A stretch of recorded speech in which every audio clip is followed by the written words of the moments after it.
Good morning, everyone. It is Sunday, January the 4th, 2026. That's right. It's funny how I'm actually kind of acclimating to this 2026 thing versus 2025 pretty quick. I guess it's the consistency of doing this podcast thing every morning. Anyway, how are we this mighty fine frosty morning? Yeah, there was a frost warning last night, and it wasn't kidding. You can keep up to date on all the latest weather information like that by checking out my pal Brandon Ruley's StormTrack360.com and of course all of his social outreaches. Follow him because right now the weather looks quite all right, but when it gets dicey, you know you're going to want someone who keeps up with this stuff. Brandy gets it done, and that's a fact, Jack. Plus, he's got a team of volunteers who work with him on that, and yeah, they're good guys. They really are. So, anyway, what all's going on? Well, I tell you what, one of the big things is I share a story from yesterday. So, it had been planned all week long that we were going to go see Avatar 3 Electric Blue Boogaloo. Right? It's kind of a family thing with my in-laws, and we had a really good night at the movies, right? Or afternoon. We went to the 3 o'clock show. And it was a good show. It really was. It's like, I don't like to do reviews per se, unless it's just something is just, man, and I can be very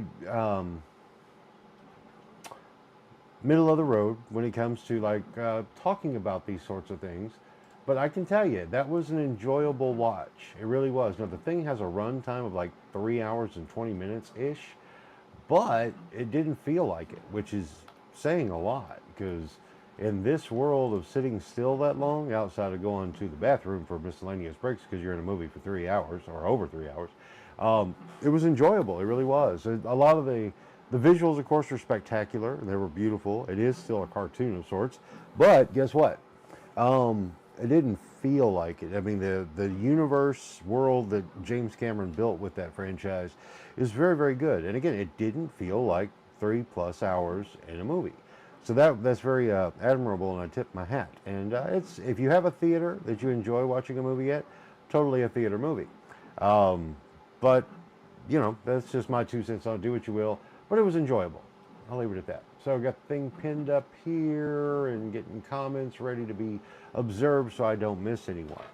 But now, I bring that up because right before we left to go see the film, I caught wind of a fan film that was made totally AI generated, and it was a Star Wars fan film.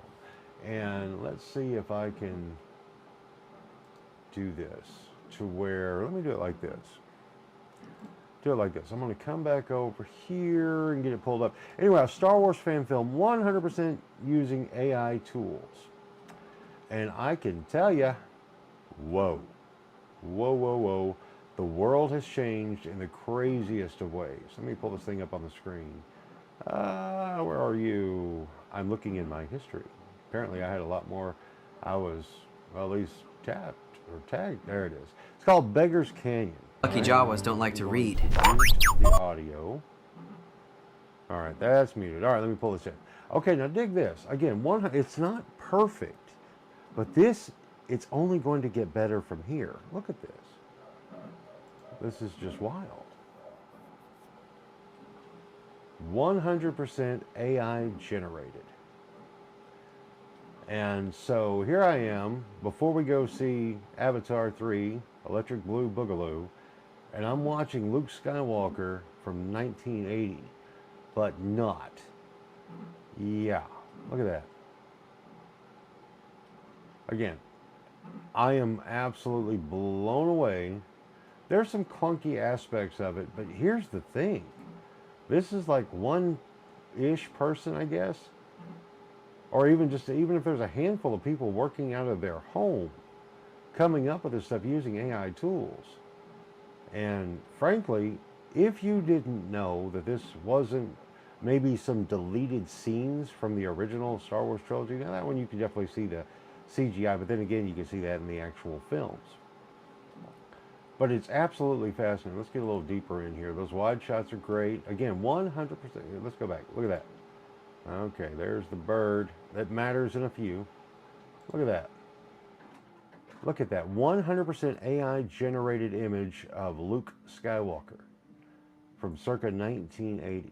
Absolutely fascinating. And I'm going to go ahead and grab that link so I can put that in the comments so you guys can check it out on your own.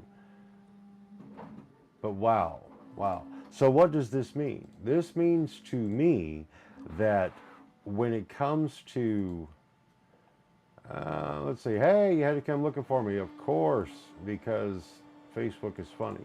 But here's the link to that video, and definitely check it out. I mean, I will. You wouldn't hurt my feelings if you went and watched it now, instead of listening to me blather on, because it's very good. It's like it captures the more of the essence of the character and the environments of Star Wars that made Star Wars great and why it was a worldwide phenomenon, because the fans know it better than the corporate pencil pushers who are looking at a bottom line. Yeah, I said it just like that because it's true. And that said, and like the title of this episode is, that AI and Star Wars fans could very well save the franchise, because it's true. I mean, it's just really mind-numbing to see what people are capable of. And now I've had this conversation backstage with a friend of mine for a while now, that here's my prediction to you. And I'm pretty sure this is where everything is going to go in the entertainment space, when it comes to the Hollywood stuff, the existing properties and everything, that before this year is out, you're going to start seeing content packages, licensing content packages. So you will be able to create your own Star Wars or your own Star Trek or your own et cetera, so on and so forth. The actual intellectual property assets, right? I think the caveats will be, though, because I mean, you can already do that with fan films, but now to use AI like that one there, where you see that it's stunning, it's amazing. And again, there are other, like that particular, what was that channel's name? Star Wars Lost Legends. Again, they're doing great stuff, and it's only going to get better. But they had another one on their channel. It was like Vader beating, Han Solo to Bespin in Empire Strikes Back. That, again, the AI is a little clunky in its generation, but now they did that one a few months ago, and now this new one is practically flawless. What's interesting to me, and I just now noticed this, 12 days ago is when they posted that, well, here, let me just come back over here. They had posted this video there on the YouTube 12 days ago, 65,000 views. I find that interesting, such a low number, because there's so many people talking about it that I surely would have thought they would have more numbers. Interesting. But again, going back into what I see as a prediction of what the future holds for those existing intellectual properties, there will be licensing packages to where you could do something like this yourself without fear of copyright strikes and trademark infringements and all that, with the caveats being built in that you'll be able to do these things, but the original IP holders will still own everything that you create. Now, if you monetize, or if it can be monetized on a platform like YouTube or something new that gets created, like or a Netflix-like thing, or Netflix itself, because it's been talked about before, but then you can get a piece of the action for your efforts in writing a story and doing the keyboard stuff. It's the only thing that makes sense, because you're not going to stop it. No one's going to stop it. I don't care who owns what property. It's been this way since the advent of the MP3 and online, right? And it destroyed the music industry. As far as an industry goes, what once was the music industry, it hasn't been the same in 30 years because of that reason, because of the technological advancement. So they just had to succumb and get on board with Apple's iTunes, and then of course Spotify, after everything blew up with Napster and all those other ones out there at the time. So it's just going to evolve. But again, that is the now. Okay, that's why I bring this up. This is the now, not tomorrow, not the future. We're talking about the now. So yeah, you got, Luke Skywalker pulling a Spider-Man there. That's pretty darn cool. And it looks as real as anything else you would see on the big screen. Absolutely fascinating. And yeah, so there's kind of a prediction for you. And the reason that I continue to bring this up, um, yeah, exactly. So someone could go back and make all the novels into movies, and it would be awesome. And the thing is that with all of this, when it comes to these brands that, especially Gen X and back, that we are so connected and bonded with and over and through, um, the the corporate structure that owns these things now, they're it's not that they're opposed to fan films and things like that. I know Paramount had tried to like put the thumb down on Star Trek stuff at one point, but that failed terribly. Um, but they're again a corporate world, and again I'm not attacking a corporate world when I say this, but it's just the size of the machine is so big it can't figure it out. You know what I'm saying? Because you got so many legalese and nonsense, and it's red tape and bureaucracy everywhere. Where if you want to just make your own homemade lightsaber and go slash down Captain Kirk, you can do it with the camera now, right? But the point being, folks, in these conversations of a morning, and I'm leaning more into talking about the AI stuff as part of like the three pillars that I live in, as far as the book and the service and the project and everything. You've got to be aware. You just do. Whether you want to use the tools or not, that's on you. And I'm not going to tell you one way or the other. But I'll encourage you to remain mindful of what is happening out there, because lots of other people are using those tools just like it's always been in the past. And those who use the tools are going to take a market dominance aspect of things. And if you're not savvy to what's going on, you're going to find yourself getting duped. So instead of using the tools, you get used by the tools. So this is like a friendly PSA. But now here's the thing. It's not about doom and gloom and fear when I say that. It's a matter of don't find yourself in 12 months from now in shock and awe that, oh my God, can you believe that? Yes, because it's been in front of you the whole time. And people are telling you, like me, telling you, use these tools. Because again, when we all come down from the top and we're using our parachutes who are paying attention to get to the bottom here, we gotta do something just to stay relevant. Because here's the truth of the matter. While now, even with that whole scenario there with Luke going back to Tatooine, to Obi-Wan Kenobi's house and everything to find out what was all going on there, that could have been a completely computer-generated script, right? The prompt could have simply read something like, write me a script about the time Luke Skywalker went back, blah, blah. And it spit out the story. But it still needed the initial prompt from a human being, because they haven't got there. Once they get to that point to where the machine, when you turn it on, it just spits out something out of the blue, then that's true AGI. And we're not there yet. But the facsimile of these things are good enough. Case in point, like one of the things that I've been playing around with that just blows my mind, I can take a two-dimensional image, a picture, and don't have to clean it up, but I prefer to like get something that looks really cool. Let me find an example here for you. All right, you guys, you Gen Xers, you guys, and baby boomers, you're both going to be very familiar with this character. Space Ghost, right? Found an image online, rendered the 2D into a 3D model, and that whole process, printing included, took all of 45 minutes. From, hey, what would this look like? Voila. Cost for the head itself and material was 13 cents. 13 cents. As far as the software that I used to do that, not a dime. Not a dime. There is a website. It's the community page for Bambu Labs, one of the 3D printer makers. And they're amazing. I highly recommend the products that they make because they're very, very, very, very good. It's not a paid thing at all. It's just true. But their Maker World, let me go ahead and open this thing up. Are y'all ready to learn something this morning? Or maybe not necessarily learn, but just see it. Let me come over here. Where are you? Maker World. Okay. So we come over here to Maker World. Now, Maker World is the online community for Bambu Labs. And you've got folks who simply love creating things, and then they share it with the community. Case in point, one of the things I did yesterday is I needed a new phone case. Look at there.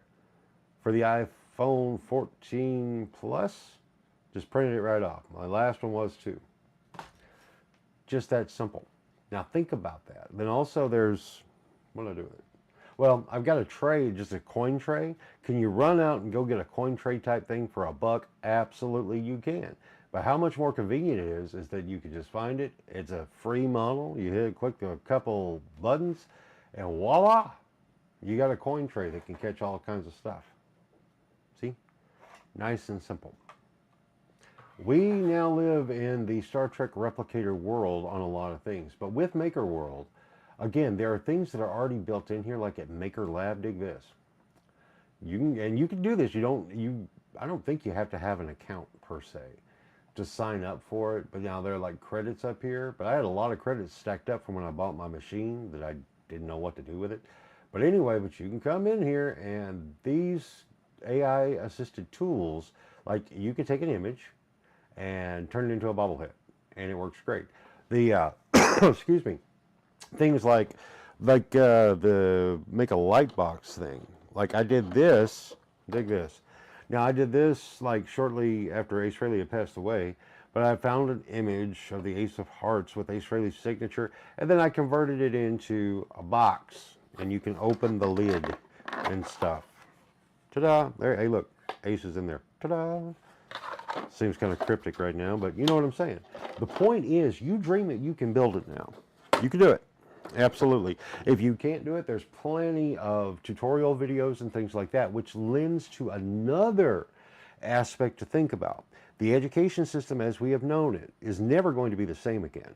Why? Because if you go to a traditional school or an online school or independents offering you courses, truth of the matter is, that whole space is changing now, because I can create a course to teach you how to do all this stuff, right?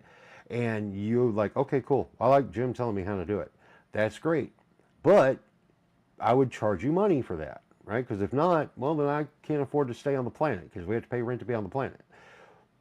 The thing is, though, that unless once you catch wind that you can have an AI model tell you how to do something and walk you through it, and it can very, very well, clean and easy, you're not going to drop $100, $500 for a course. You're not going to do it. I hope you're not, because that would be silly.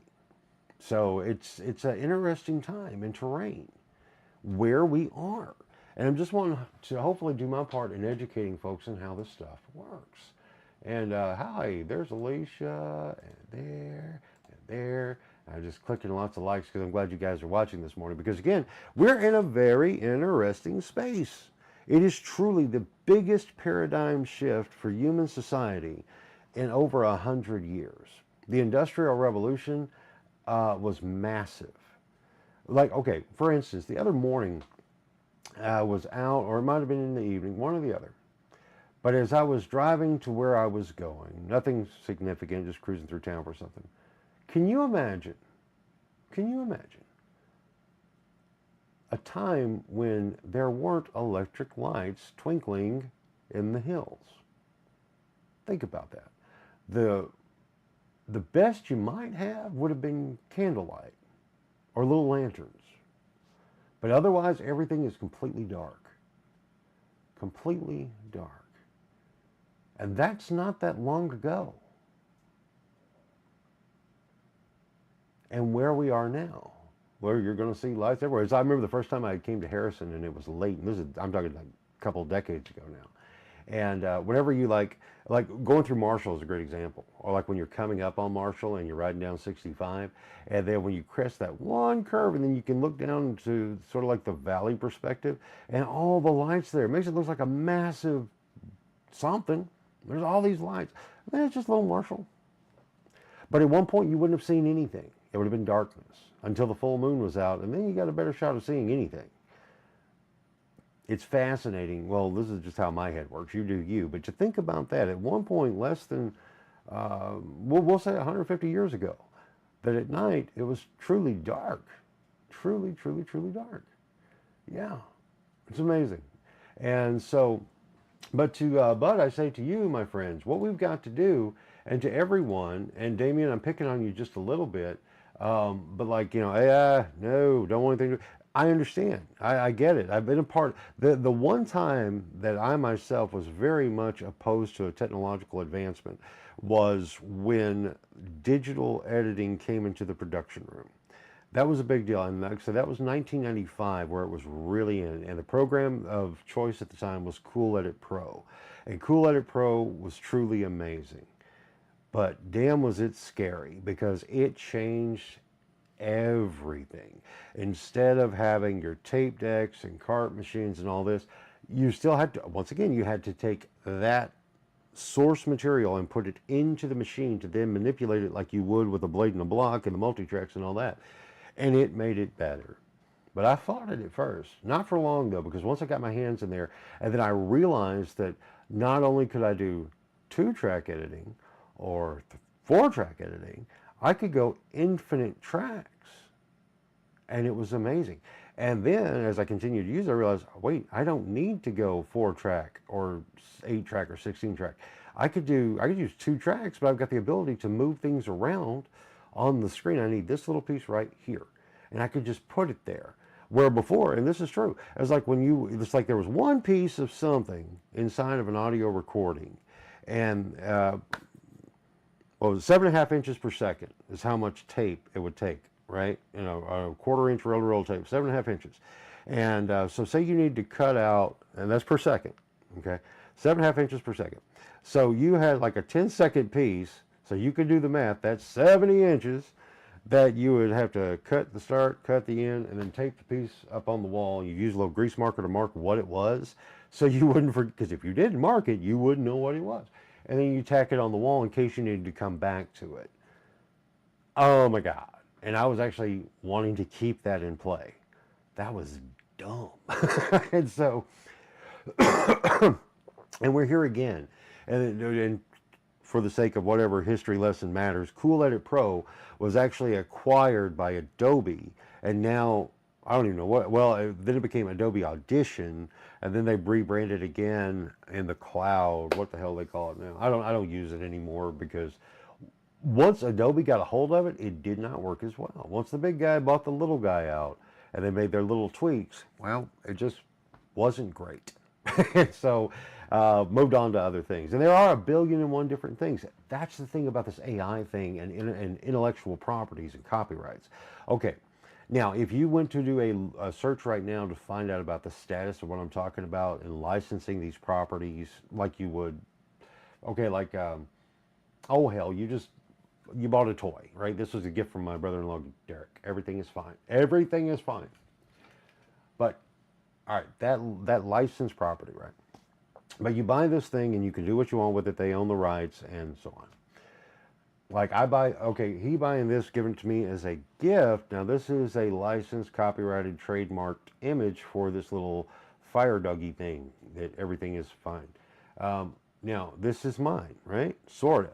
Because depending on what I do with this, I could violate a copyright. If I use this for like promotion directly, I could have a problem and they could pull it. So where am I going there? Where I'm going there is that the trick is when you look up like where it stands right now, like Star Wars, Lucasfilm, Disney have worked out a deal, sorta, with OpenAI. And I do believe this is also going over with Google Gemini and some of the other AI image generations, because that's where this stuff is coming from, to where they have an agreement of sorts. But it's not locked and completely clear of what you and I can do on the platforms with those properties. You see it everywhere though, right? Because the AI software itself, the platforms, the code underneath the code is like anything else. It's ones and zeros, and people can pirate those ones and zeros, and they do. So while you know the big names like OpenAI, ChatGPT, you know Google Gemini, you know Grok, you know all these other ones that you've heard of, for every one of those, I guarantee you there'll be at least 1,000 open source, private, pirate things that will do the exact same thing. And you'll see in your Facebook feeds and YouTube ads, you'll see people selling you, well, you can pay $20 a month for ChatGPT, or you can get our all-inclusive, got some million and one things for 15 bucks. Because all of this stuff is so easy to pirate now, and they do a lot. And it's normally, like most knockoffs, an inferior product, and the billing system can be very sketchy. So don't buy that. Ever, ever, ever, ever. Go to a name for now, especially. That doesn't mean that there isn't a developer out there who hasn't come up with something better, but you got to definitely triple check your sources when you're playing with the money stuff. Uh-oh, where does that take us? It takes us into the realm of the cryptocurrency, where you convert your real accepted currencies, turning them into cryptocurrencies that can then be used to purchase these tokens from someone else, to where they can take those tokens and they convert them into their currency. That's how the whole chain works. So when you're investing in cryptos, which I wouldn't trust any of them, none, because I see what the game is. Basically, you're betting on a company, if you will. It's like this, it's a digital stock market. Bitcoin being the most stable of them all, with everything else built on the back of that Bitcoin thing, right? So when you buy this stuff, you're betting on that company to stay relevant. In that, and again, I am no crypto expert. Now, the main thing I tell you is don't do it. But don't take financial advice from a guy in a flat hat with a Superman over his shoulder, okay? Yeah. But when you see how this thing is evolving and the way it's going to work, and they call it decentralized currency, sorta, because at the end of the day, while that was the framing that was used in the messaging, this is a decentralized currency. No one bank controls this. I hate to tell you this, bucko, it's just a conversion tool. Because now there are some companies that do accept Bitcoin for payment now. Great. That's because you have converted your currency into the Bitcoin currency. It's no different than if you had dollars and convert them into euros. Okay? If you received a stack of euros for payment, you'd still have to convert them into dollars before you could go to Walmart and buy a loaf of bread. Crypto is the exact same thing, except it's decentralized only in that you don't go to Cornerstone Bank to make your transaction, or you don't go to PayPal and make the transaction. But even in that, PayPal actually established that whole ecosystem. Whenever you could get a payment from someone in Poland that comes into your PayPal account in America, and you get American dollars, it automatically. So this is not new. This has all just been evolving, and this is where we are. And this is heavy talk for a Sunday morning that's supposed to just be coffee. Oh, yeah. Well, saying that's the thing. When it comes to, like, as Gar points out here in the comments, open source computer programming is a friend, but it's not for a novice. That's one way how computer viruses can be passed around, and that is absolutely positively the truth, right? But now, I think the way things are shifting, computer viruses are still real. Avoid anything that looks sketchy and pop-uppy and all that. Stay away from it as best you can. But that the way the ecosystem of everything works, there are more guardrails in place to help prevent the viruses of old. Especially like McAfee. McAfee virus protection is probably going to be the biggest scam in the history of computing. And John McAfee himself said, I mean, that thing was built to where if you took McAfee virus protection software off your machine, you were going to get hit, man. And every single time that I would get a machine and remove McAfee virus protection, all of a sudden the machine would get ate up, right? And that was by design. Yep. Yep. So anyway, just looking at the comments there. But yeah, so needless to say, it's been a very interesting time that we're in, and I point this out because, again, I'm sitting in the movie theater with the family. The theater experience wasn't fun. Not with the family, not watching the movie, but just the experience wasn't there. And now I come from a perspective of having been a person who worked for a theater company for a few years, at the end of the 90s and into the early aughts, that the dynamic is different. It's not like you've got like a big in-theater lobby promotion going on and people are having fun and it's a cultural thing, and it's not the same. It's just not, and everything changes, right? But this was very lackluster. Not that the staff was rude or anything like that, but they weren't really engaged in the experience. Perhaps that's got something to do with the way films are shown now, because they're digital files. That's it. They're streaming the movie basically onto the big screen. Great, quality's good, sounds great, all that's fine, but there's something missing, that organic, physical, analog aspect of the sound strip being on the film, with a light bulb being the thing that grabs, and we don't need to talk technical, right? But then you got 35 millimeter film running through that projector at 30 frames per second, doing its thing, shooting that, shooting through the light and the hum of the projectors and the clack of the projectors, and God forbid the burn of a film if something breaks. I don't know, maybe it's just not dangerous anymore. Maybe that's the vibe I'm feeling. There's no, you're always on the edge of your seat, especially with theater in Harrison, because when I came up here in '99 and transferred up from Little Rock to take this hunk of junk over, it was a hunk of junk. The machines were old, they were not dependable. You never know. I know at one point I had to repair the platter system, and what platter system is, real quick, there are 3 platters in a stack, right? That one is meant to like feed the film through the projector, where the other one catches it, right? Catches the film as it comes off. And the one in the middle is so you can rotate out. Anyway, I had a platter. It was in house number 5, and it was sketchy. And again, I go into all the tech stuff, but it wouldn't spin at the right speed, and so I had to adjust it. Well, at one point when I did that, and I've done it plenty of times when I was here, I had done it. Something got shorted, right? Not shorted is the wrong word. Something got exposed, and I hit it at just the right time, at the right place, and everything was set up. And theaters 4 and 5, right? If you're walking down the chute, you got 4 over here, 5 over here.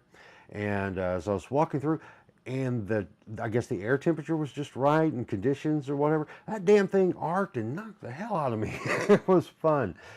So there was that sense of danger. You could go to the movies, kids, but we could die showing it to you. Let alone that those the xenon bulbs that were in the projectors, that was a quarter stick of dynamite if that thing happened to go. It's true. It was fun.